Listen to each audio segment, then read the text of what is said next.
The National Council for Culture, Arts and Letters organized a seminar at the National Library of Kuwait discussing the humanitarian role of the Kuwaiti leadership and the state of Kuwait.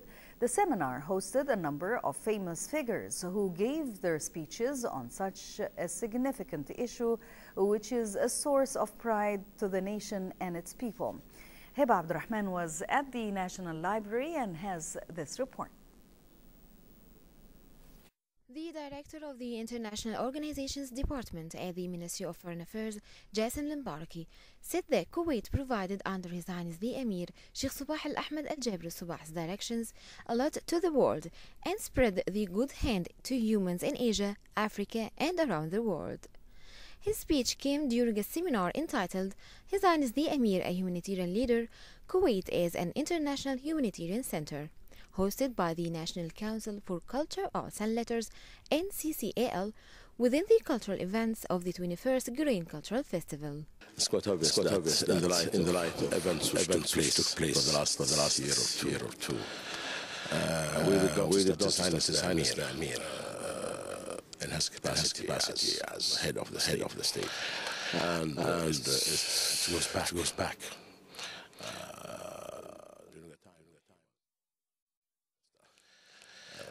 His Highness drove along with the leadership of Kuwait, with the government, drove if I may say, the plan or the strategy of Kuwait to enhance participate positively in the international field.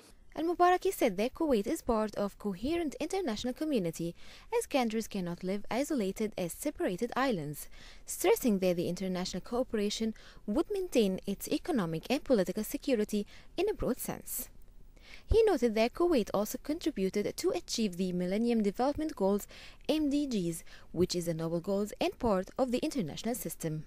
For her part, the political science professor at Kuwait University, Dr. Nadal Mtawa, explained the concept of humanitarian intervention through humanitarian aid and the protection of citizens, and to respond to public opinion pointing out that the nature of the relationship of Kuwaiti international community allowed it to the role of human capital and selected for humanity. My speech will be different today. It's about the humanitarian aid. It's about choosing Kuwait as the capital of humanitarian aid in the world. The choice by the United Nations, of course, and His Highness the Emir as a leader of the humanitarian effort. My paper will use the tools of international relations. It will use the theory of international organizations to shed light on how this decision was made, the history of Kuwait in international organizations, and the role of Kuwait being part of the international scene, and the choice of the humanitarian card to play lately. And after that, during the 60s and 70s, how Kuwait maintained its place internationally, how Kuwait was a member of the Security Council in '79, and the role of that membership into paving the way for Kuwait today to become a leader of the humanitarian aid. The seminar expanded for the next day, hosting other significant personnel, as Dr. Hilal Al-Sayir, the head of the Red Crescent Society, Ibrahim Saleh, the managing director of Zakat House, along with other important figures. Today's seminar, which is part of the 21st Qurain Cultural Festival, is the least that we can offer to celebrate the honoring of His Highness the Emir, Sheikh Sabah Al-Ahmed Al-Jabr Sabah, by the United Nations as a humanitarian leader, which is considered a civilized testimony for Kuwait and Kuwaitis.